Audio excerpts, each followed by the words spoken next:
What on earth is going on in the AFL?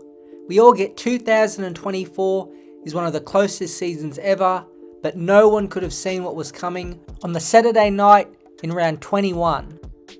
Sydney, as bad a form as they have been in, were at least expected to be competitive against Port Adelaide. Getting off to a quick start on the road would be important too. We all know it's the Swans' big weakness. So when it was 3-0 early, it was concerning, but still manageable. However, if we skip forward a quarter and a half to the 11-minute mark of the second term, you will see in the top left-hand corner, the score was 71-0. First on the ladder was down 71 points in a quarter and a half of football. They would go on to lose by 112 points. How is that possible? Not only can we apply this question to Sydney right now, but various other AFL teams and players. It might be the question of season 2024. How is that possible? But we have to first focus this question on Sydney, who have seemingly collapsed. This team was 13-1, so comfortable that most media people, when ranking sides, wouldn't even feature the Swans because they were so far and away the number one seed. To get it out the way, yes, the injuries have been untimely, but they're not as bad as it is portrayed. Tom Papley, Dane Rampe, Lewis Melican and Justin McInerney are out right now. Rampe is a good veteran, but was having his second worst season from a player rating perspective. Melican is a solid second defender next to Tom McCartan, and Justin McInerney off the wing or half back line gives pace and drive. I'll give you Papley as a major blow because in the forward half he's by far their scariest weapon and was hitting major form when he hurt his ankle. But don't forget to leave out Luke Parker and Captain Callum Mills' return in the same period of time as well. The starting midfield against Port Adelaide Red, Ruck, Brodie Grundy, on ballers Isaac Heaney, Chad Warner, James Rowbottom, and wingers Jake Lloyd and Errol Goulden. There are no injury reasons there, and it's where the big fall-off has occurred. From round 16, Sydney is 17th for clearance differential, 18th for ground ball and contested possession differential, and 15th for pressure. It was noticeable against the Power how many times they fumbled, got pushed over the ball, and couldn't tackle. They are Sydney trademarks under John Longmire. Heaney and Warner specifically have fallen off the cliff in their performance. Heaney, since being ineligible for the Brownlow, has had his 3 worst games for the year, and Warner can barely get the ball, having 20, 11 and 19 disposals in 3 consecutive weeks. The relentless pressure, explosive force and class the midfield was showing in the first half of the year has evaporated. The personnel is the same, so surely they can turn it around. Tactical issues are also an important part of Sydney's fall-off. All teams are pretty much doing the same thing. They stand corridor side of their opponent and the Swans can't do much. The way they won earlier this year was through quick kicks in the middle, allowing them to get overlap run and put pace on the ball.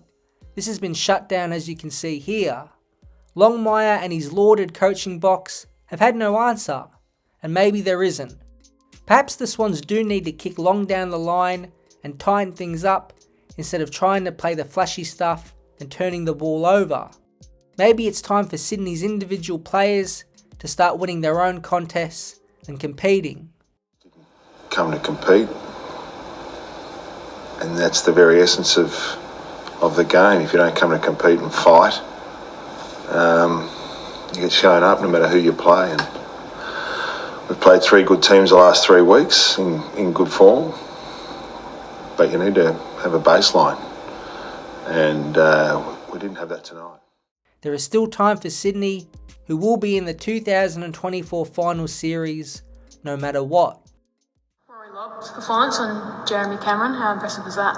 Yeah, it's awesome. I mean, he was just dominant. You know, him and Buku were just impenetrable. He was a telling key back performance. How is it possible that Rory Lobb has become Stephen Silvani in just a matter of weeks? Since Luke Beveridge came up to him at the end of training prior to their round 16 game against North Melbourne and told him to switch bibs with James O'Donnell and go to defence for a crash course from Liam Jones, he has thrived. He hasn't just been a solid key defender, but been at all Australian levels. In the last 5 weeks, Lobb is 7th for intercept possessions per game at 7.8 and 6th for intercept marks per game at 3.2. He's in the top 7 of all AFL players for defensive one-on-one contests won. Offensively, he's going at 78.6% for total disposal efficiency and is 13th for score involvements per game as a key defender. Who would have thought that the inconsistent forward and second ruck would assert himself as a genuine intercept key back? No one would have. He kept Jeremy Cameron to just 6 disposals when the Bulldogs played Geelong, and on the Friday night of round 21, Melbourne even sent Jake Melksham to him to try and curtail his intercepting. His move down back has been so pivotal in the Bulldogs' turn of form, and individually, his confidence must be the highest it has ever been. The same can't be said for the entirety of the Melbourne Football Club. Christian Petrarca's serious King's birthday injuries in hindsight was the team finished. Max Gawn has half a broken ankle or leg, the forward line is just as dysfunctional as ever, and the once vaunted midfield is becoming hard to watch. How is it possible that a group with Jack Viney and Clayton Oliver can get bashed up at clearance seemingly every week? Jack Viney has had a horror season for whatever reason. He's had 25 disposals or more in just 3 games and had over 7 clearances just once. This is the same man who polled 24 Brownlow votes last season. Then there is Clary. No pre-season, overweight, broken hand, and with more responsibility with no Petrarca equals big struggles. The 27-year-old is reportedly getting it together off the field, but on it, he has a long way to go. How big is his 2024 off-season going to be? It will be the most important of his career. But for all this negativity around the Ds, there is some brightness. Trent Rivers on ball looks great. Jacob Van Rooyen as a legitimate key forward target is getting prime exposure, and youngsters like Tajwo Woden, Blake Howes, Judd McVie and Colton Tholstrup are playing AFL. 2024 has been a write-off, and maybe always was going to be, but in 2025, the club direction Melbourne chooses will be fascinating with the mix of senior and young players they currently have. Looking back, how was it possible that people were writing off Brisbane? 3 wins and 5 losses was not a great start, but perhaps everyone forgot how long a 23-game season is. It's very, very long for such a physical sport, and things can change quickly. The early ACLs to Lincoln McCarthy and Kadeen Coleman hurt, but out of it has seen Dane Zorko dominate in defence and Kai Lohman arrive up forward. Add in Will Ashcroft, who came back from an ACL in round 16 and is building nicely. Feels like everything at the Gabba is back in order. The Vegas conundrum seems long gone, and 9 wins in a row proves that positional switch-ups and return to form of players is legitimate. Brisbane haven't won the grand final yet, but are a reminder of how insignificant in aspects the first couple months of the year are. Geelong in 2022 were just 5-4 after 9 rounds and won every game from that point.